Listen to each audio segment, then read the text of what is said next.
You guys liked My So-Called Life? Oh my God. Who did it? That was my, I was so mad. Girl, everybody's show. When they canceled that thing. Yeah. So, like, before we do, like, what a week, right?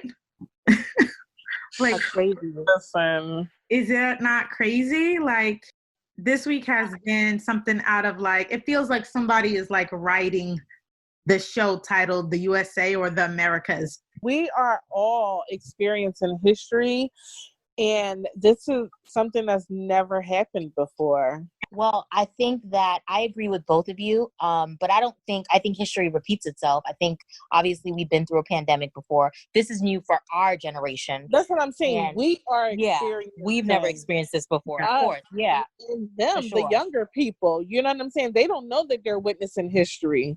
You know what I mean? No, they know it's a lot going on, but they don't realize. No. Like, this is going to be in textbooks. Yeah. Well, I can't wait to see, like, pictures in textbooks and being like, you know, this was the riots of 2020. Exactly. You know, it's really something. Like, their kids will be, their generation won't, but their kids more than likely will be reading about it. Exactly. So, you know. Yeah, that makes sense. So why don't we let's do our introduction so people know exactly what, you know, who they're listening to and what exactly is going on. So, you know, welcome to In Our Opinion. And this is our podcast, girls. Is this our podcast? It sure is. I'm Najeen from Miami. I'm Anaya from Philly. And I'm Debbie from, I'm going to say Providence, but I really wanted to say Boston. I know you said Boston. And because I said Boston, I really want to say Brooklyn, but then I want to say, well, I spent some time in Orlando. It's a whole thing. So I was like, I don't leave anything out. You want to go through the gamut. Listen, I do. I just feel like they need to know that, you know, they need to know the whole backstory. You know what I mean? So I have to listen. I mean, but I in essence, I think that once they start hearing us, and just hearing our stories as we continue on with the podcast, they'll definitely be able to tell, like, obviously I don't sound like I'm from Miami. So like you know what I mean? Like, I think we all are they're gonna know our story. Only person that sounds like exactly where they are is Anaya. Exactly. I was going to say that's a caveat. I don't sound like I'm from Boston, but Philly sounds like she's from Philly. So, you know, represent. Yeah, so we all on the East Coast though. Thank God. Yes. I'm an East Coast gal. But, do you remember at the end of last year, you remember New Year's Eve where we all had, not even us all, everybody, social media, everybody had the hashtags like hashtag 2020, clear vision, clear view. Oh my God. Yes. And it's everyone was ready for 2020. Oh my God, it's the ghetto. People thought this was going to be a big year. It's the ghetto. A big year. And it started with Kobe and it just went down every month. It's just, I couldn't even believe it. Like, I even put up a post where I had like my middle finger, like, no, I had deuces, like, peace out 2019. Like, you weren't kind to me. 2020, I'm ready for you. Like, now I'm like, please, can we just get out of here? But you know what? I said everyone is like, I'm over 2020. Not me. Not me. I am still hopeful for 2020 a little bit. Like, that's because you're a hopeful person. It's going to turn around. The second half of the year will turn around, I think. Yeah, I've moved on. I've not been able to, you know, show the world my spring outfits. Like, summer is dashed. So I'm like, let me reset. You know, winter's coming, not even fall. Skipped over the whole. I'm mad about my outfits. I am mad about my outfits. Yeah. But I just thought it was so funny how we all use those hashtags and, like, look where we at. That is so true, Debbie. Like, we were all so excited. Like, and Nige, the reason why I really feel like you feel that way is because you are a hopeful person. But I'm with everyone else. I feel hopeless in this moment with everything going on. Right. But for me, I don't feel that, I agree. I was so ready for 2020, especially after 2019 for me. I was ready for it to be a new year. But I think that in essence, the year is 2020 is pretty much over. So I'm ready for it to get to 2021. Because really, by the time we get out of this, all of this going on, it's going to be like, September, October? Mm-hmm. And then we really only have no. we really only got like 3 more months left. Because the coronavirus is coming back with a vengeance, I think, in the fall. But here's when the thing. flu season starts back up, it's going to get worse. So then you agree. So then you realize that the 2020 is over. You realize I know, that, but I just feel like here's the thing, though. Something good can still happen. Here's the thing. I don't think Corona is going anywhere. I don't think she doesn't have anything to come back from. She's here. I don't think she's only going to die down if we slow down. You know, but I see what Anaya is saying. I see what Anaya is saying. Like, because during the flu. No, I know what you're saying, Major, but what I'm saying is the numbers are going down because we were in lockdown. But as people go and start, everyone's back out. Yeah. No, that's what I'm saying, and the numbers are rising. The numbers are not going down. The numbers, but I think it's going to even get worse during. I believe it's going to even get worse during the fall, like Anaya said, during the flu season, because of the fact that and then not to go off topic, but I realized like when I was watching a lot of the rioting and just in Atlanta, a lot of people didn't have masks on. And a lot of people not wearing masks. It's certain riots, like the one they're having one, and I know we'll get more into the topic a little later when we go through Tuesday. Like, not to get off topic. The one in DC right now, almost all of them have masks. It just really kind of depends on where you at, and in Atlanta, like I saw people even like it was just like a regular like group of people like standing around that the news kind of like did an overcast on, and like majority of them didn't have masks on, and I'm just like, oh, so like we in Georgia think that everything's just done. Like But the South is not wearing masks as much. Like it's not required when you go into stores. It's recommended. No, actually it's required in stores here. Like in where I live in Miami, it wasn't required in Orlando. But no, not in Orlando. You're absolutely right. Northern part of Florida, like northern part of Florida, like central Florida. When I was driving through the southern states, South Carolina, Georgia, I was surprised to see so many people without masks, and they were allowed to go in stores. And I was saying, "Oh, they're not required to wear masks here. This is crazy." Yeah. Very crazy. Yeah, I think it's all crazy. So should we you want to give them a quick background on each of us, like what we do, and just us, just a quick blur. Sure. You want to go, Nye? The unemployed person. Really? But what do you mean but you've been employed? Not naturally unemployed. Exactly. Told her that she should probably sit down for a couple months. That's all it is. Yeah.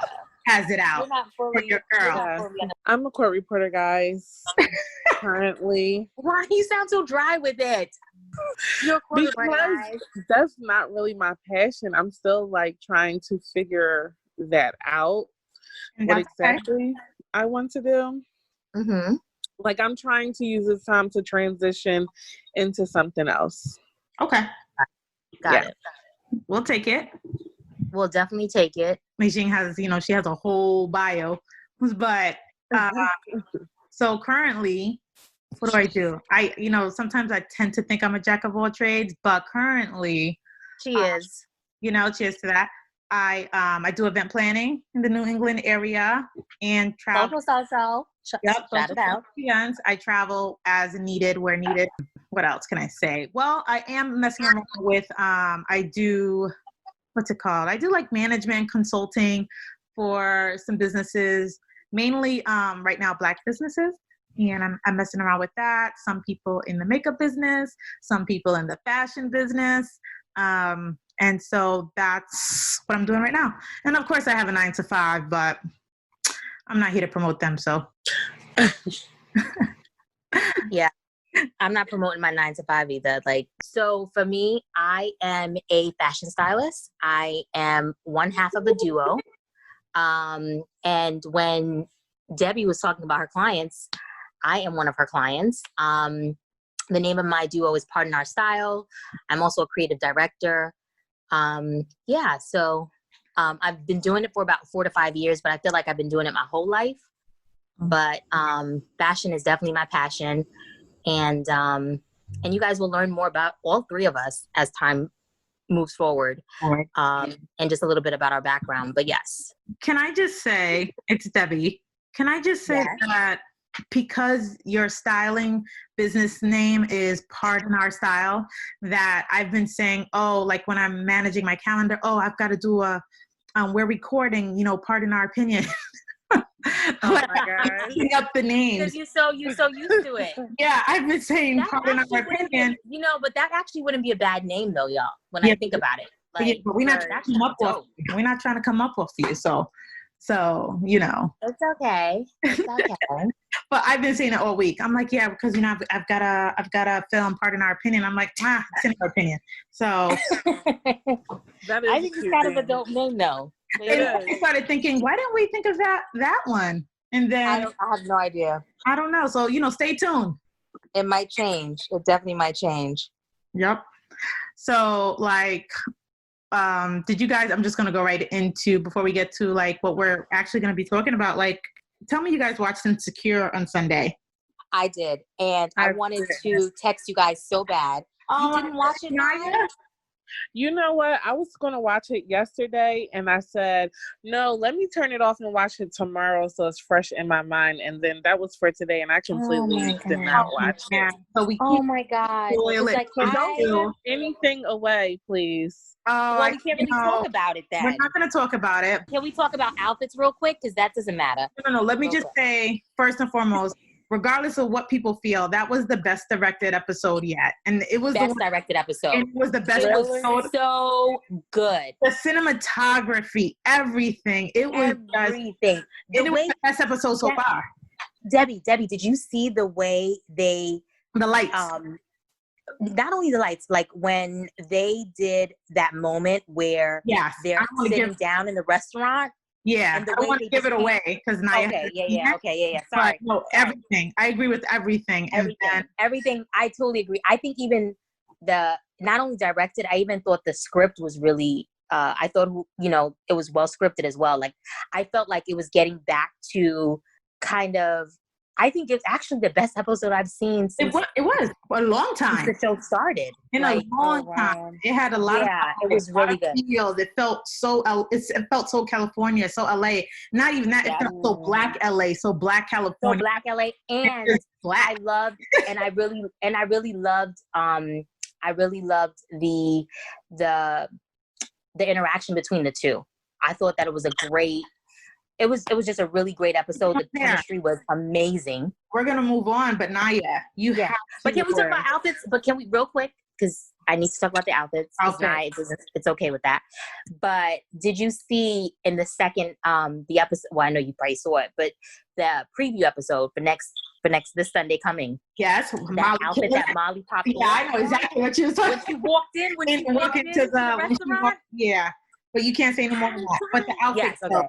It's not only the outfit, the way they have styled her hair.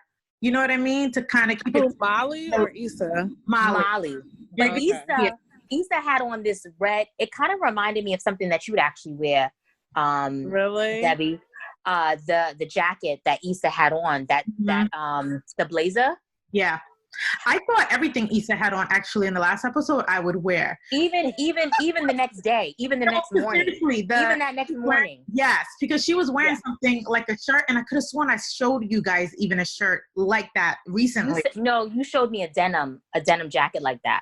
But I remember exactly what you're referring to. That's something I would wear. So. Yeah. What Issa had on, you would definitely wear. But Naya, I'm gonna need you to catch up. Because now I wanted to text you guys when I watched it on Sunday, but I felt like you guys were because every time I text you guys about something, we'll save that for the podcast. Right. And then now, Naya, I know. I'm like, we're really shocked. Like, you didn't? Like, we're ready to get into this and get into it. So, we'll just leave that for another time. So that's okay. That's okay. So y'all want to talk about George? Girl, we gonna have to talk about it.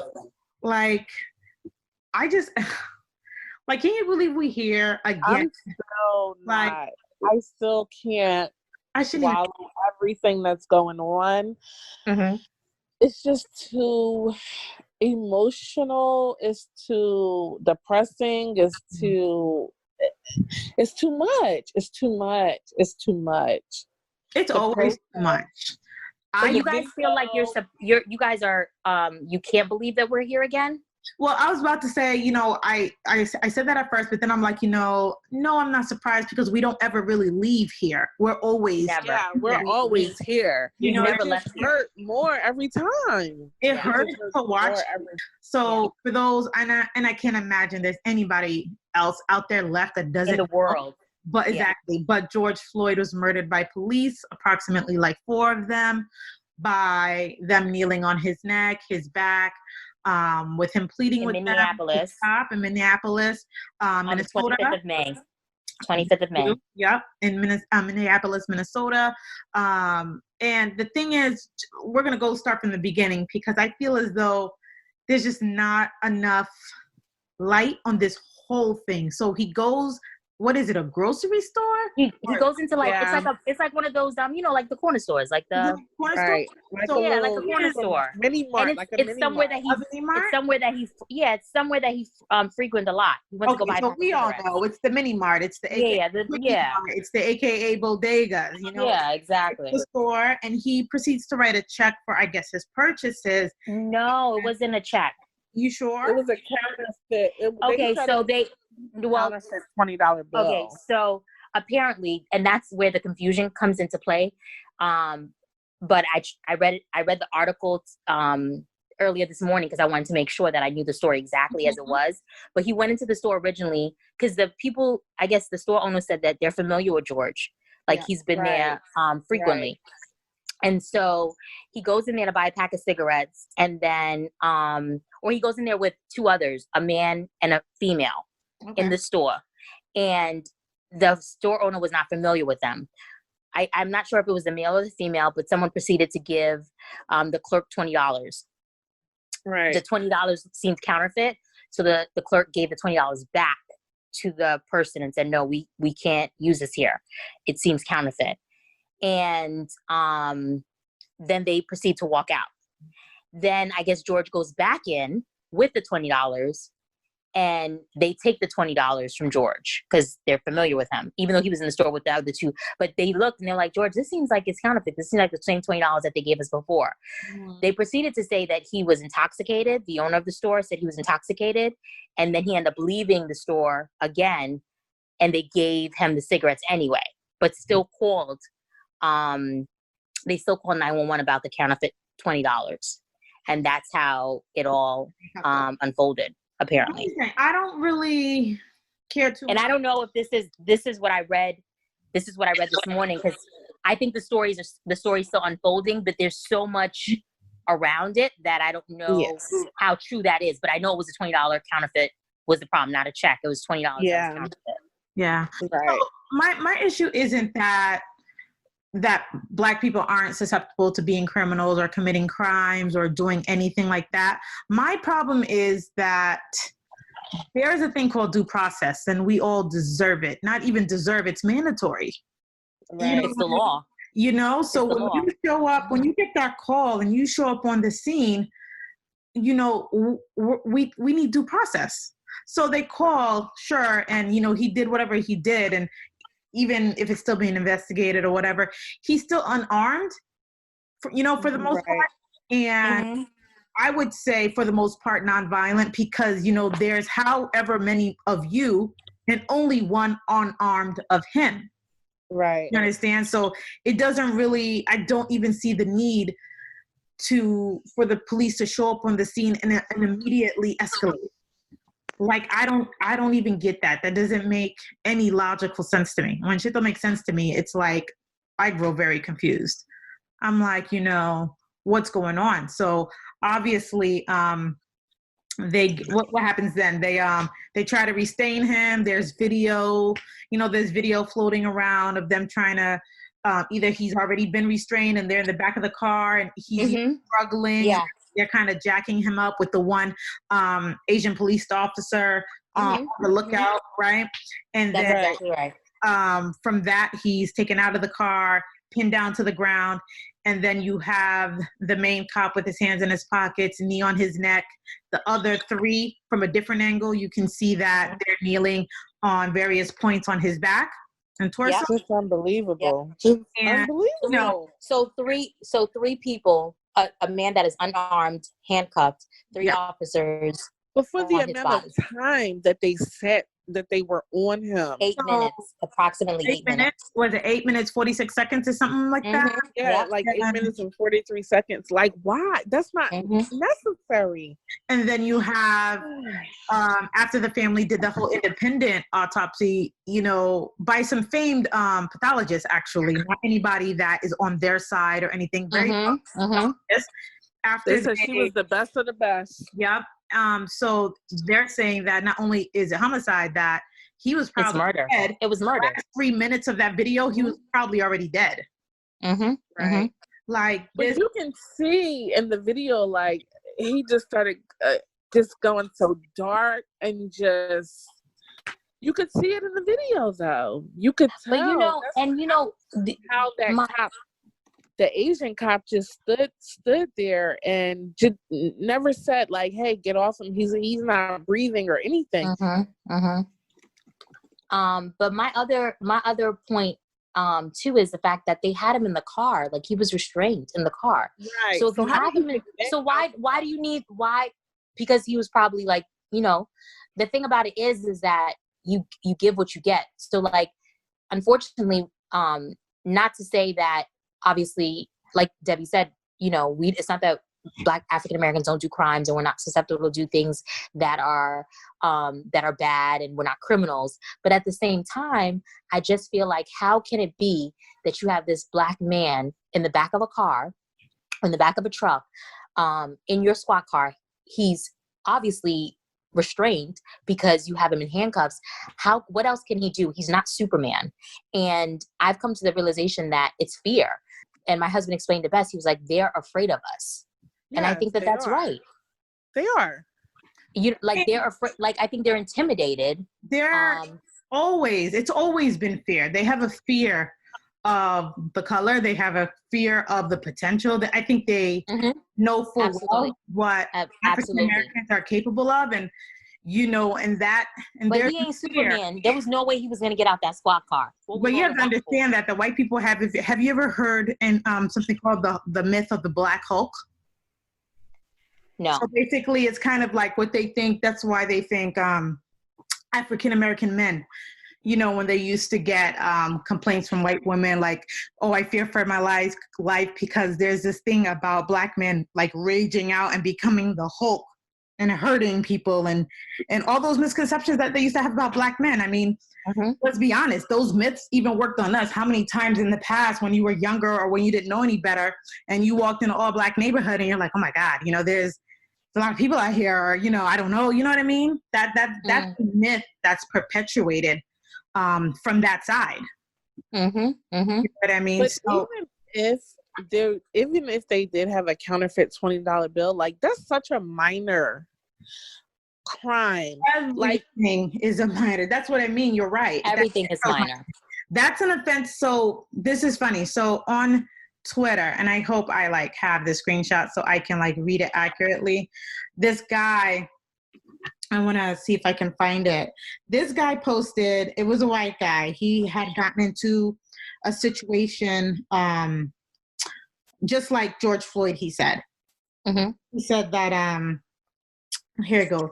It's somebody named Mark D. McCoy. I'm just going to throw his name out there because, you know, it's on Twitter. Ain't nothing safe on there. Right. He says, George Floyd and I were both arrested for allegedly spending a counterfeit $20 bill. For George Floyd, a man my age with 2 kids, it was a death sentence. For me, it is a story I sometimes tell at parties. That, my friend, I'm telling you, is white privilege. Like, I am telling you. Like, that spoke to me, and he's absolutely right.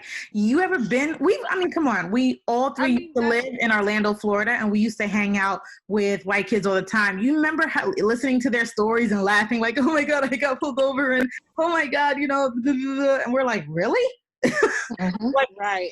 Our stories would never end like that. It would never end that way. No. Like, even never. Remember, Naya, we had gotten stuck at that party of the year, and the cops broke it up, you know, no names. When the cops broke it up, remember we hid in the closet and they found us. Yes. You didn't think it was weird that they weren't really talking to the host of the party. They kept talking to us, right? remember? And they kept saying, "You guys are going to stay and help them clean it up." This not even my house. Like it is not our house. We are not even allowed to be out all night.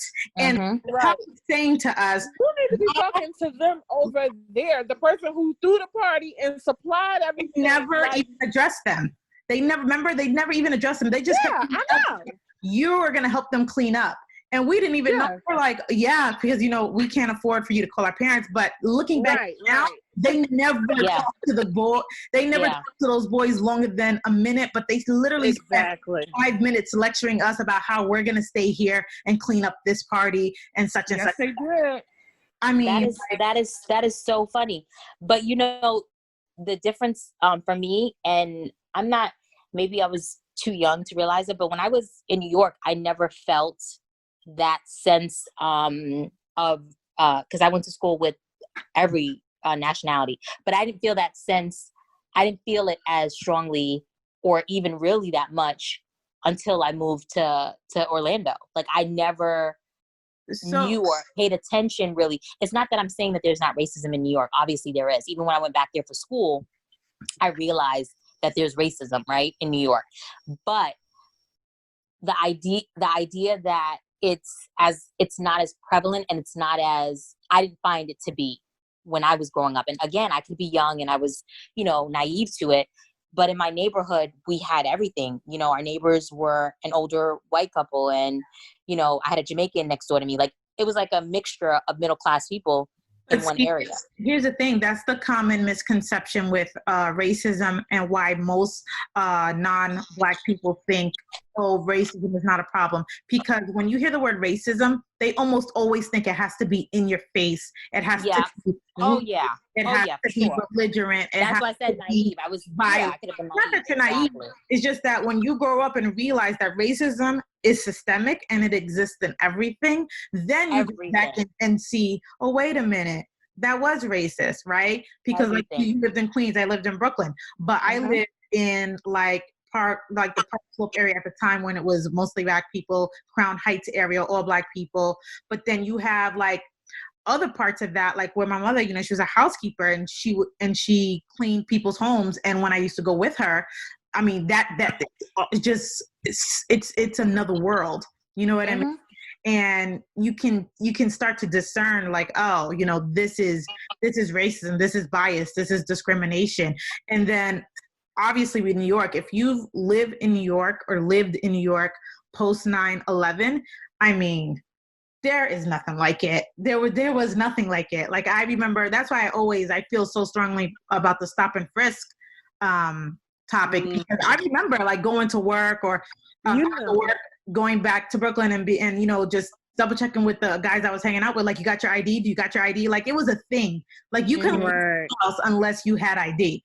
Like I was always worried about, you got your ID, you got your ID. I remember one time it was looking at me like, you ain't got ID? Like it's almost a definite you're about to get stopped. So you need to go home and get your ID. But I think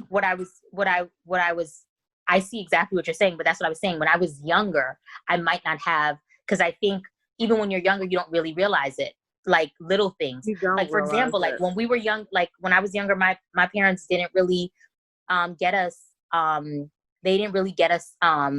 dolls that weren't Black. But I didn't understand. I didn't know why. You know how bad I wanted one of those American dolls? I wanted one of those bad dolls so bad. And I remember my dad said, I remember my mom, my dad saying, is there a Black one? Because in their minds, and I didn't realize that at that time. And then I remember my aunts ended up getting it for us. And I remember my dad being kind of upset because he was just like, we had said that I didn't, at the time, you don't really understand all that stuff. You really don't get it until you're in a situation where, as you get older and you start realizing, oh, okay, so these are the reasons why people do the things they do. And then like you said, Debbie, when I went back to New York and I lived in New York, I realized, oh, okay, so this is what it is. But I don't really think that, and that's why I think definitely racism is something that is taught as well. Oh, it's taught. But I think that if you didn't have those dolls, you would realize something. If your parents were not conscious about that, making sure you had those black dolls and you were only given white dolls, then you would be like asking questions like, how come are there any dolls that look like me or have my kind of hair? I actually think so. No, not in the, come on, we grew up in, not to like age us, but we grew up in the time of Rainbow Bright, Punky Brewster, like my first ballerina Barbie. There, I don't think, unless you have the most Afrocentric parents, that you were asking, is there anyone that looks like me? I really just don't think that, because I used to be obsessed. When I tell y'all I was obsessed with Barbies, like all the way up until I was like 13, 14. I love those little things. I used to love those dolls within the inch of my life. And I never once thought I need a black one. I just wanted the doll, and since a majority of them, little girls definitely say like, but you don't think that now is what I'm saying. I'm saying I don't. But I think, but I is what but I don't. But you don't. But because you don't know anything else.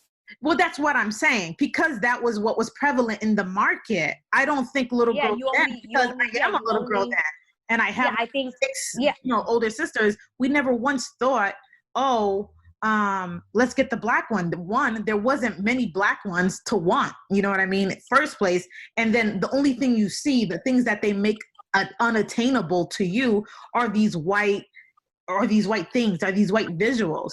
So I definitely agree. Now, little girls now, definitely, I hear them saying now what you're saying, like, oh, I want someone that look like me, because now we're like everywhere. You know what I mean? Not only that, now we're also making it a conscious effort to speak to our kids about things that our parents didn't speak to us about. Yes, I would agree with that. And I think our generation is getting to a point where they're more educated about who they are, where they come from, and the things that they want to teach their children. Because I think as time goes on, we consciously get better. You know what I mean? Like at some point we have to. Because because I was so obsessed with them. You know, I have a daughter, I have 2. I only allow, I have eased up a little bit, like it's, you know, with the complexions, because, you know, the whole colorism, which that's a whole nother topic. Right. So I did at first only allow black dolls, black babies, black Barbies. And, you know, people used to always like side eye me or kind of make it a joke. Oh, you know, Debbie's daughters, you can only get them black dolls. And I'm like, yeah. And so what's the problem with that? Yeah. You know, yeah. I'm like, so, it would be a big thing at like family events and parties. I'd be like, yeah, so why not? Because are we not, I need her to understand and respect and appreciate her appearance. The world is going to tell her that she's ugly. The world is going to tear her down. You know what I mean? Yep. The world is going to tell her down. I need to raise someone that knows, you know, F what all y'all think. I know what I am. I know who I am. You know, but you know, at that same topic, I think that is very difficult, because like, I don't know if I don't think, you know, I don't want to get too much off topic, but I don't really know that it doesn't, like, I think parents can do their best, but this world is really good at tearing us down, regardless of the way you look at it. Like you could raise your kid to be fully in know, but I think when you get out there and you're living this today world, you'll be surprised at how easily this world will tear you down. You know what I mean? Like, and you know, we'll get back into that, you know, as one of our other topics is later on, the nuance of being black in white America. But this is what it is. Like, they will tear you down. Like, I don't believe there's ever been a time where like, it's like, yes, they will. We're still fighting for representation. Yeah, but here's a funny thing. We have like a drop in the bucket right now. You know what I mean? With like covers shades of we just now. I mean, like how you saying about the baby dolls. When I was younger, I did not know that the nude was not my nude. I thought that was the nude. That was the nude, and that's the way that it was supposed to look. Not because that's. Oh, don't get me started. I used to always try to duplicate that nude on my lip, not realizing that, bitch, this ain't your nude. Oh, that nude ain't for not your nude. Like, girl, looking like a crackhead. Girl, you are looking like a crackhead. And for everybody who doesn't understand, we're talking about lipsticks. Yeah. Even the point ballet shoes, I never knew that was supposed to be nude. Those are nude ballet shoes. Yeah. Yeah. Yeah, we're just now having a range in color for other people, for Black and brown people. And here's the thing, Anaya, you were saying that we're fighting for representation. We're fighting for representation, and we're fighting to represent our culture while they all take our culture and profit off of it. And villainize us. Yes. For it. You know what I mean? Yes. It's ghetto when we do it. It's interesting when they do it. You know what I mean? Exactly. So, and you know, the hard thing about it is too, is I just feel like our culture, we had to really, I feel like it's something we are the culture. But we had to build it. Like, this is something that we build within our community. Like, we had to, because really, we don't really know exactly, like, when you look back in time and in history, everything has been taken from us in a way. So we really have to kind of always come up with ways to be our own selves without feeling like they're gonna come in and take this over. And it's just one of those things where it's like, it's so infuriating. Oh my God, it makes me so mad, because I just feel like, okay. We can move on. It's crazy, but we'll get back to George. So, because of that, George, like so many of our kings, was murdered on camera. By I don't have any pleasant names to refer to police. I'll be honest with you. It's not that I hate law enforcement, but I hate law enforcement. If that makes any sense. Right. No, know what I mean? Thank God that girl was recording. You know what I mean? We would not have any type of justice right now. Nothing would be going on. We don't have anything other but than. But they would be saying it was justifiable. Everything was justifiable. But I don't even know if it would have been notarized. Like, I don't know if we would know about it. Yeah. That's what I'm Think about how many cases. Think about how many cases we don't know. Exactly. Yeah, for everyone under the radar, because they say it was justified. Just like Ahmaud Arbery, his mother had to fight to get charges, to get it brought into the public eye. Now, they tried to blame it on COVID. Let's segue real quick to that. We're going to come back to George. We're coming back to you. But Ahmaud, my God, the whole system. So, the reason why this was pushed under the rug is it happened in March. And it happened in March, just FYI. That's what I'm saying. His mother had to fight. Under the rug because the people who killed him, the father and son duo, was ex-law enforcement. Exactly. He was ex-law enforcement years ago, but most recently he was an investigator for the DA, I believe the DA's office, if not the DA's office, the police department. He was an investigator. And the first prosecutor or whatnot who had the case, she'd work with him. And that's how this all started, by getting pushed up under the rug. And it wasn't until, and then did you hear the weird story where on their side, they're actually the ones that released the video because they so the guy, I guess, the guy, it was a guy, because the whole time when I was watching it, I kept saying, I was like, well, who's recording? Is it at first I thought, that was Jim Bob. That was Jim Bob. No, well, now I know it was Jim Bob, but initially I was like, was it one of us saying like, wait a minute, something looks odd. Right. But then I'm like, if it was one of us, we would have automatically called the cops right away. But then, because this was recorded on the day of, and obviously we didn't come up with this record, like this recording didn't come out. He turned, and then now he's arrested. As well. He's arrested. And he should, because he blocked. And he sat there and watched. He's blocking him in. Kill him. He was blocking him in initially with his car. I think every time he would go to the side, the car would go, kind of. But do you guys know this, like, even though the background doesn't matter, but this is how silly it is. He was literally going to check out the construction. They were, I guess, doing construction on a house. It was an open construction.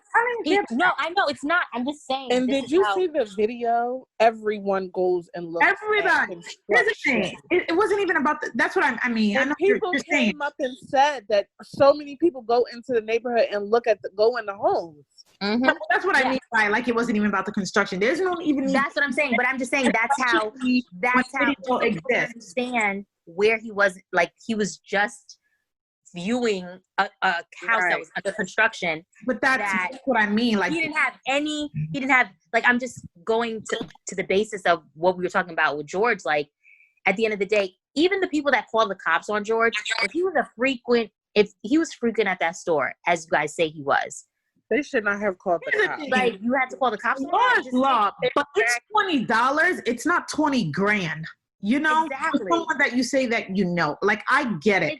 That's why I don't get either. That's people have a tendency to little, small, minor situations that are not criminal.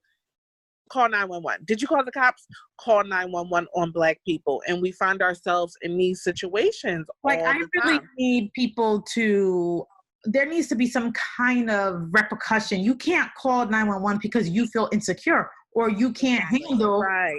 I mean, we just saw it with the guy in the park in Central Park, bird watching. With the Central Park Karen. Yes, he was bird watching. Christian Cooper and Amy Cooper, I think their names were. Amy Cooper was the one who was literally dragging that dog around like a rag doll. Yes, and she was the one committing the crime, animal cruelty. The dog got taken away. Amen. Yes, it did. Matter of fact, she turned that dog in so quick, no questions, no answers. That dog, and that's and like I was listening to John Lemon, and he was like, actually, this is like that's the saddest thing. Like, this white woman got her dog taken away. In actuality, like for her, I don't like. He was saying like.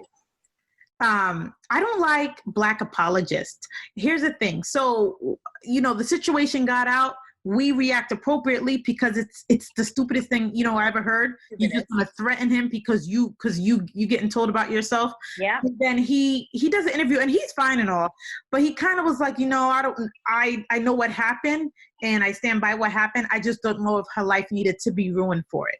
And here's the thing. It did. But that's what we do. That's what we do. So it's like, why do I always do that? Why is the onus always on us to do stuff like that? That's why we do that. Like, even like the young man who was eating the ice cream on his couch, minding his business, watching TV, eating the, sitting there ice cream. Yeah. And the white woman came in there, the cop, off duty, and shot him. Amber. Yeah, and in my mind, I'm just like, this is what I'm saying. And then his family was saying that they forgive her. Exactly. And I'm just like, it just didn't make any sense to do that. Like, you don't know if her life deserves to be ruined. I got people in heaven right now want to know the same thing. Tamir wants to know. Trayvon wants to know. Breonna Taylor wants to know. A lot of people want to know.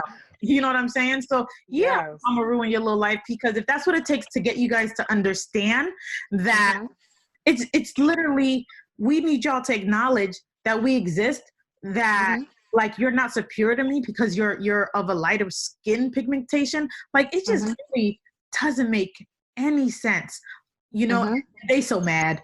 They are so mad. So mad. And one of the conversations that I don't understand, that I refuse to have anymore, is like, and it was a conversation so silly. Like, I remember I was talking to someone, they were like, I took my son to watch, because I'm not going to mention any names. I took my son to watch Black Panther, and I found it to be very racist. Oh God! And I was like, I wanted to start. Like, I was like, why was it racist? It was racist because it was about, because it was, Black empowerment. That's why celebrate us. Like, I just feel like proud. It's racist. But the thing about it is, you have made our skin such a thing that is of disgust to you, or something that you feel like. So the fact that we want to celebrate it because we will not allow you to continue to tell our stories and give the narrative of what our skin is now why. You know what I mean? Like, no, it doesn't work that way. Okay, and so that's the part that irritates. Like, I don't want to. Like, I'm not explaining myself, or I'm not trying to make you understand. As a Black person, I don't feel that I can be racist. I don't feel like I even have that in me. Let me try to explain it. Let me see if I can catch all my words. I don't think Black people can't be racist. Here's why. I definitely think there are probably some. It best. I'm trying to figure out how to explain the definition. The reason why we can't be racist is because to be racist and to exercise racism, you need to be in a position. You need to be in a position to do that to someone systemically, economically. You know what I mean? Mentally. You know what I mean? And at times physically, we are not in that position. They have made sure that we are not in a position to do that. So to say it, now we can be biased. Sure. We can be biased. You know, we can be bigoted. Sure. Sure. Most definitely. But we can't be racist. Like, stop. We cannot be racist. Stop. Exactly. Right. That don't exist. And that's exactly what it's hard for me to, like, and I'm not explaining that. Like, I don't feel like I need to explain that. And I'm not going to explain that. You know, like, I'm not doing it. I'm just not doing it. And I completely agree with you, Debbie, with everything you just said. Because it just doesn't make any sense. Like, I don't even see how that could be.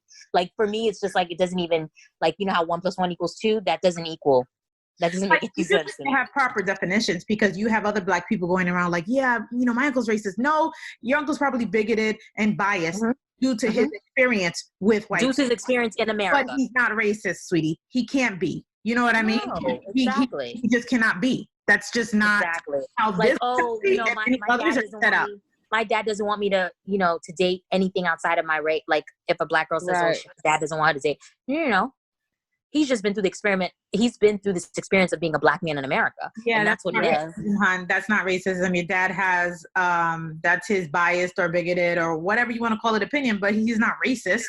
Yeah, definitely not. He can't enact his racism on a mass amount of people. Like, come on. They know they the OGs, the original Dundadas. They need to stop it. They need to stop it. This is ridiculous. So, because of what happened to George, we have now arrived at what an amazing last couple of days. I mean, we've started with what? Protests. They've done protests, they've done marches, and now we have come to the nuance of, honestly, in my opinion, the protests are being hijacked by rogue organizations, white people, rogue police, and it's all seems like it's coming to a head. Now, the question is, what do you guys think about the protest, and like, where do you guys stand with that? What are you guys thinking? I am all for the protest. I am all for, like, obviously there's a difference between protesting, rioting, and looting, right? But I don't feel like we've gotten, sometimes we have never been able, like, I don't think there's ever been a time and space where any revolution or anything has happened where we haven't had to get violent, because we're at a kind of place where the temperature is rising. It's literally rising. And I feel like it, you know, like, all of us, and it has a lot to do with, you know, COVID, from seeing how African Americans have been displaced with COVID, like how we've suffered with COVID. Like, it's not, like, it's to a point where we're just like, you know, the temperature's rising and we're just like, wait a minute, like this, like, like, you know what I mean? Like, it's that point where you just can't take it. And I feel like, you know, I'm all for the uprising. Obviously, do I think we need to be looting, you know, things in our community and things of that nature? No, of course not. But at some point or another, there are other people that are infiltrating what we're trying to do. I know that for a fact. I know that for a fact, but we also need to be smarter about it. I don't know how we go about that, but I'm completely for the protest, and I'm here for it. Like, and if it gets violent, it gets violent. And I think a lot of times it gets violent when the police come into play, because I think you can have a peaceful protest, but I think we all have the right to do so. And if it does get violent, oh well. Like, I'm sorry, I'm tired. Right. Like, facts. I agree. Yeah.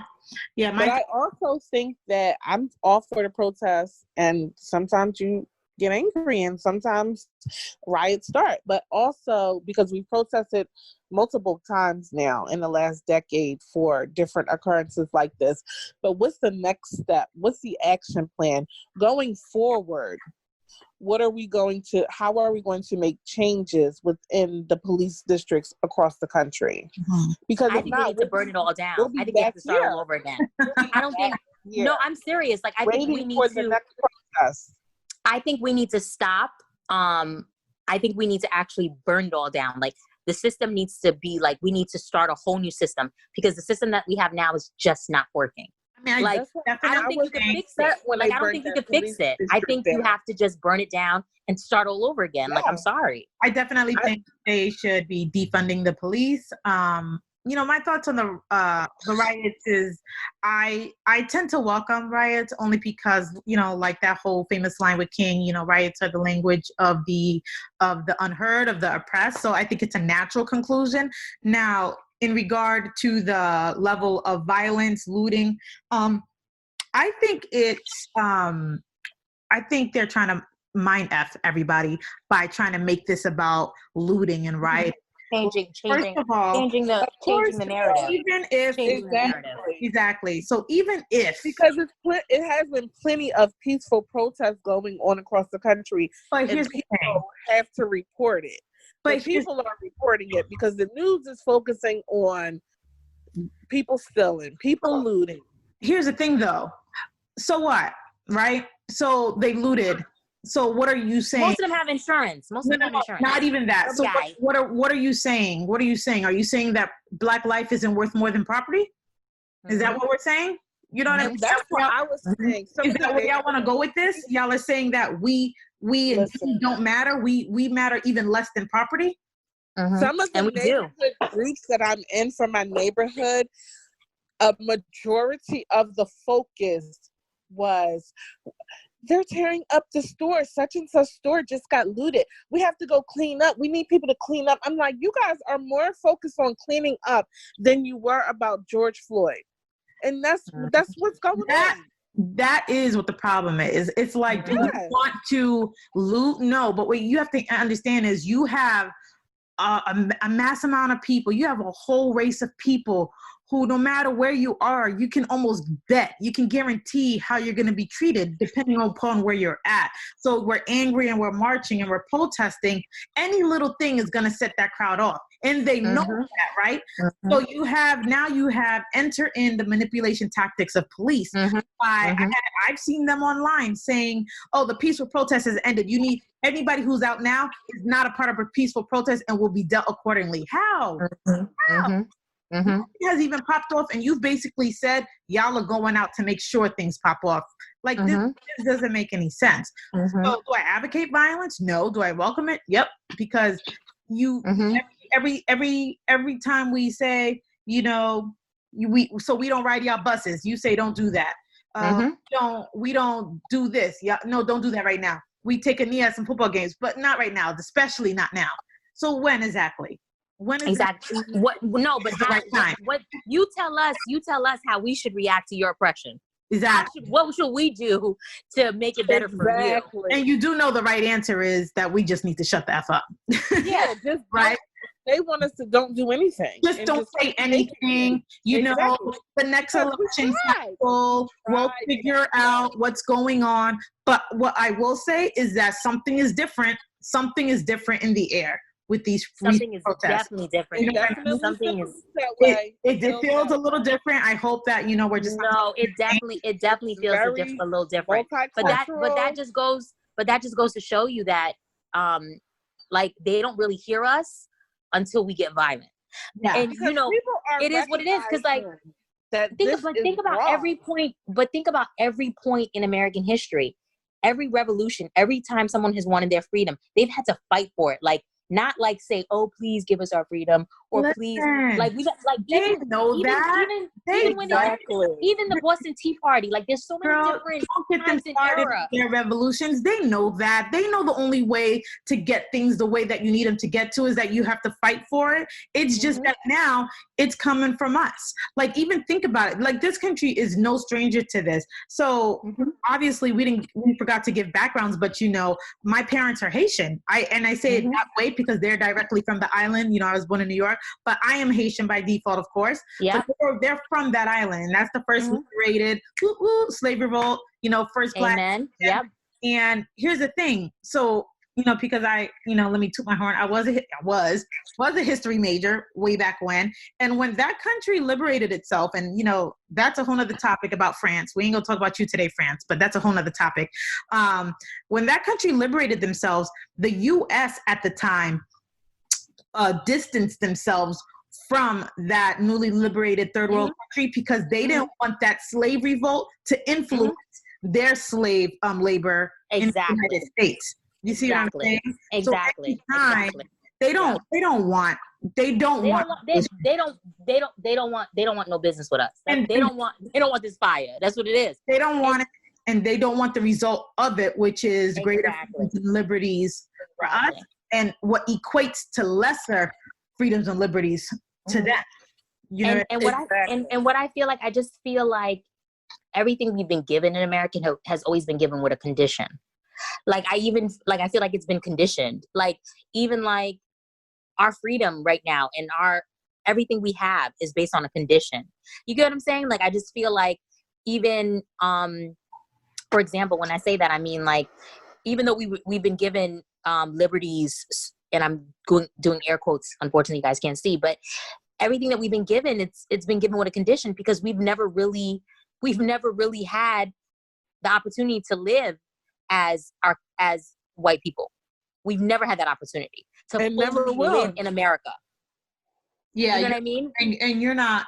And you know what? Exactly, and you never will. And here's the thing: we know we're not going to be, and we literally just want to be left alone to, live on our own terms, and we can't even do that. You know what I mean? We can't even live in our neighborhoods, because when Sally sees a brownstone, she sees, oh my goodness, you know what I mean? Like we can't even do that anymore. And then Sally moves into that brownstone in the middle. The next thing you know, that means Mr. Jackson. Nope, she calls the cops when the music is too loud. Not even. She just Sally calls cops. Yeah, Sally brings the music is too loud in a neighborhood where they've always played music on Saturdays. You know what I mean? So, they've had two black men, or they've had, Mr. Jackson's sons chilling on the stoop with their friends, just listening to music, having a good time. But now Sally's peeping her head out. Because that was actually a problem, wasn't it? In DC, the music they play, even in Baltimore, they have that specific style of music every Saturday or Sunday. Go-go style. Go-go. Okay, there you go. They play that music, right? And the newly air quotes moving in neighbors were calling the cops and trying to start a petition for the guy to stop playing his music. It's like, how do you I mean, to be white, it's like Teflon. I wish just for like an hour I can feel like what that's like. Like it's Teflon. The privilege. Yes, the privilege is unreal. And it's to the point where, like, for example, I remember there was this guy, and he was saying how this is when he realized white privilege. He never, it's kind of similar to the story you're saying, Debbie, but he was saying how he went to visit his friend in New Orleans, who is also who's African-American. He's Caucasian, African-American. And he went to see his friend. And he went to college with his friend. And literally, his friend picks him up from like the train station, and they were like walking to the car. And then as soon as they get in the car, his friend like puts the registration and his license on the visor. And he's like, yo, what are you doing? And he was like, oh, because if we get stopped for whatever reason, I don't want to have to reach over. I want to be able for them to see visibly what I'm doing. And he's when he said that, when his friend said that, he's like, what? He's like, I've never thought of that before ever in my life. Like I've never had a thought in my mind to worry if I get stopped. Because if I get stopped, I know I'm going home. Because I know I'm just getting a ticket and I'm going home. When I because like we dropped our locations and whatnot. So when I'm in, I work in Boston proper. Like I don't even think I just said this before. When I ride past police and I see they pulled somebody over, I pull over. Just if it's a person of color, I pull over because I'm like, I just need to make sure. What can I do? I don't know. Yeah. Could I get caught up in it? Yeah, I probably could, but I just don't know. I look back like 3 times. I'd be looking back like, oh my God, I really hope that on the news today, I don't car stop, pull. And I'm like, that's the reality.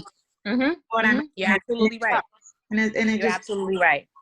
I do the old Christian, the father and son, like the peace, like, you know what I mean? That the Catholic sign, like just giving. The Christian, you know what I mean? Because in my mind, I'm just like, you know what I mean? Because sometimes, unfortunately, where you're at, you can't stop. But more than likely, especially if it's a black man or a young black boy, I always stop and look. Yeah, because I think of my nephews, I think about my husband. Oh yeah, I think about y'all husbands. Like like we really are in a society where, I mean, these cops, our lives are not ours. Well, these cops, and we're the only people who have to like teach and coach our children how to interact with police if you come into contact with a police officer. Yeah. So that's really us. So jumping that's into telling our next right topic. there. That tells you right there. You know what I mean? So that's us jumping into our next topic, Debbie, right? So it leads into it. Yeah, like the nuances of being Black in white America, and that's one of them. Like you said. Yes. It's having that talk. I can say. Sure, you have that drilled in their heads. What do you do if you get pulled over? You know. Let me tell you. Quick story time. My son, he is about to be 14, and we damn near cursed him out one day because when you're scared, you get so upset and angry. That manifests as your sadness manifests as anger because it's like you're not thinking, but in the retrospect you're like, you shouldn't even have to think that way. He left his phone at the park, and so he came all the way home and was like, my husband was like, I was calling you, like, where's the phone? Oh my God, I left the phone. So now gotta flip on, find the iPhone, right? The iPhone app so now my husband has to go back out on the block, go to the park, it's not there. He flips on the app, the phone is in transit, it's moving, okay? He goes to where the phone is, to somebody's house, and it's not a person of color, okay? And so, just for visual sake, here's where the myth of the Black Hulk kicks in. My husband's like 6'1", 200 some odd pounds. He's got dreads down to his waist. It's like, now he's to the person's house. And fortunately, the person did try to play stupid. Then my husband was like, listen, I ain't leaving. Just give me my son's phone and I'll be gone for no problems. And he got the phone. Right. So then I come home, he tells me the story, and immediately I fly into this rage. Why? Because the kind of world we live in, like, my husband's Black, my son is Black. You go to somebody's house and immediately you have given them pause. You know what I mean? And not only that, not only that, the fact that you don't, like, because if I need to get in contact with you as a parent, you're a Black man in these streets and I can't call you because you've been like, you just left your phone. All of that. That's a problem. Nearly knocked his head off. I was like, what are you doing right now? And the fact that we even have to do that, that part, like, I'm yelling at you because you're not following a Black protocol. You know what I'm saying? Like, you don't know. Timmy, he could have knocked on the phone. Timmy could leave his phone at the park. Timmy could do whatever he wants. His daddy is a police chief. His dad is his grandfather's a DA, grandma judge. You know what I'm saying? And so, like, I was just in a rage because I was just like, what if, when that guy opened his door, it was like, I'm about to stand my ground on your Black ass. Right, exactly. Like, it could have been anything. Yeah, it could have. Unfortunately, we have to worry about that. Exactly. Your tone has to be like, don't raise your voice. Like, there's no, like, you're big. Like, for example, so even though the person is in the wrong, my husband's coming to get the phone. Even in his addressing them, he's got to be calm. He's got to be polite. His mannerisms. He's got to be, listen, I know you have it. I know it's in there. I just need it. To the point where the person goes, oh, you mean an iPhone? And then it's like, you get that? You know what I mean? No, it's the same thing. Like, I live in a predominantly white area in Miami.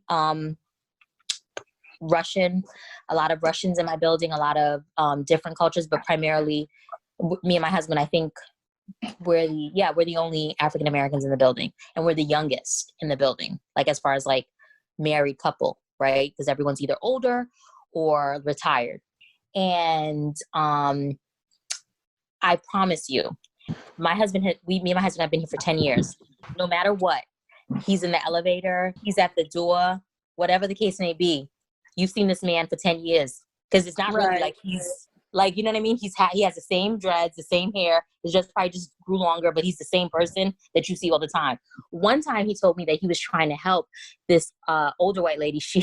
I don't know. He was like, she had her cart and he was trying to help her inside the building, and she got like so scared and nervous. I guess she thought that he was gonna do something, and she ended up falling. Oh my God. She's so afraid. So my husband just looks back. He just kind of like, he skips over her then. Like, yeah, because he's just like, okay then, sis. You roadkill. Like, listen, come on. Exactly. You know, but it's like, I found it to be so hilarious, but at the end of the day, it's kind of like, yeah, what do you want him to do? Like, he tried to help you, so she ended up falling in, and he was like, my first initial gut, and like, this is an older lady. My first initial thing was to help her up, but I was trying to help her initially so she wouldn't fall because she looked startled. You know what I mean? But then when I saw her fall, I just kind of like went over her to get out the elevator because I had to go. And I was like, yeah, I don't blame you. Like, that's where we're at. Yeah, it is the stupidest equation in the world to be so scared of the thing you most admire, because don't get it twisted. They admire the F out of us. There is no other way to explain their obsession with the culture. And to be so scared of it at the same time, really, I think that's just because, you know, they recognize they have a certain standing and they don't want to lose that out, which is the whole reason for oppression and slavery and trying to keep people down in the first place. But I mean, and and you know what the difference is though, like, and that goes that for me as a woman, I'm less intimidating for them, right? So I have not encountered what my husband has encountered, but just to go to show you how just being Black in general, because it doesn't matter if you're a man or a woman, we still get a lot of, you know, the brunt of it. But I was in the elevator and this lady, she's like, oh, you knew? And I said, no, I've been here. I live here, whatever. And she said, no, she's like, oh, you live here? She's like, are you a homemaid? Like, she thought I was like one of the home aid, like one of the home, like one of the aides. She's like, you look kind of young to be a homemaid. Oh my God. She assumed that I was here taking care of one of the older people, that I lived here taking care of the older people. So I look at her, I said, no, ma'am. And I just walked out of the building. Because I just walked out of the elevator because I'm just like, for you to say that to me, like, to ask me that, is just goes to show you, like, you ask me, oh, are you new here? Because another thing I should probably say with my building, there's a lot of snowbirds. So a lot of times we have people who come and go. So they don't know, like, they own, but they don't like stay. They just come for like a couple of months. So they may not see me, you know what I mean, the whole time they were here or whatever. Or when they do see me, you know what I mean? That's one of their first questions. But I found that to be so funny. And I remember thinking like, wow, like, I got to be a homemaid in order to live here in this building. Okay, then, sis. First of all, you're not wrong with domestic work. But second of all, ain't nothing wrong with domestic work. But for you to think that I couldn't live here with it, but to assume for you to think that I live here. No, but that was her position. Just because she was in that building is because wrong. I said that I live here, and she said, "Oh, are you?" Then her next assumption is, "Oh, are you a homemaid?" Right. Because of the fact that I said I live here, so I have to. In order for me to live here, I have to be living with a white person taking care of them. That's what was wrong. Yeah, that's crazy. My mom did homemade, like in Coney Island. So yeah, I completely disagree with that word. But it's just like, I just believe that we're in a society where people don't realize, you know, how great we are, and just it don't matter anyway. And here's the thing, I saw, you know, I know we come into an end here, but I saw on Twitter, because you know I live on there. Black Twitter is great, you know. Shout out. So you guys are gonna make me sign up. Listen, Black Twitter is where it's at. I follow a very diverse group of people. Diverse meaning different Black personalities. Send me some of the people you follow, because you know I just got back on. I have it all curated to perfection right now. I get a look. Listen, it is an art. Do you understand? It is an art form that I have created. Like, I sit there and systematically crack up. I get serious with my politics because, you know, I'm a politic nerd.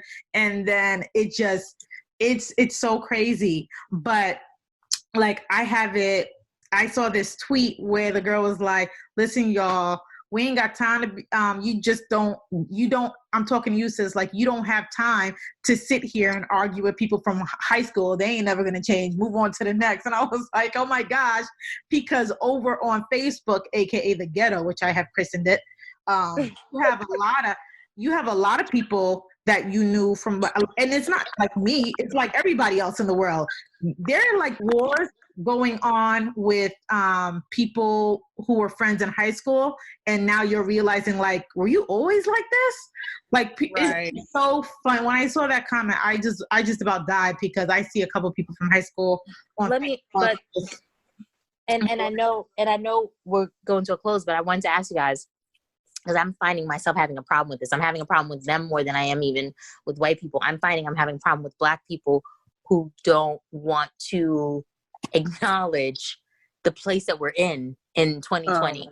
Oh, bliggity blah. I'm having more of a problem with them. I'm having more of a problem with them than I am with white people. And I know that doesn't make sense though, because really, in actuality, they've been systematically they're conditioned. They're conditioned. Listen, they've been raped. Are not kinfolk. Do you understand that? I had to tell that to somebody the other day. I had to tell that same exact quote to someone the other day. We are not the same. Yeah. No, we are not the same. You know, like these people are conditioned. They all take the smallest. They are conditioned. What they do is they take the smallest nuance in something and think it applies to everything. So because they don't like violence, it's, oh, you Black, you want to do violence, you're just following everybody else. Like, no, dude, you cannot like violence and still understand and appreciate where Black people are. You know what I'm saying? Like, just because it hasn't specifically happened to you, for you to sit there and say it's not happening at all, because that's how they think. Because it's not happening to them, that's not happening at all. What we need you to do is sit your, but not even that. I think that they also have this, not only that though, Debbie, I think they also have this thing where they actually do feel, not only that, like they actually feel that the white person, like they have been conditioned and raped to believe that they are not good enough, or they're not, like, they need validation from these people, from these white people. So therefore, they live in a space of always feeling the need to play that neutral, like, I cannot fully, like, I don't understand it. And I find myself trying to, like, it's one of those things, it's like, it's kind of like, like they've become, the house. Here, like, the house ninjas. Exactly. In a way. And I don't know any other way to describe it, but I just feel like I don't know why is.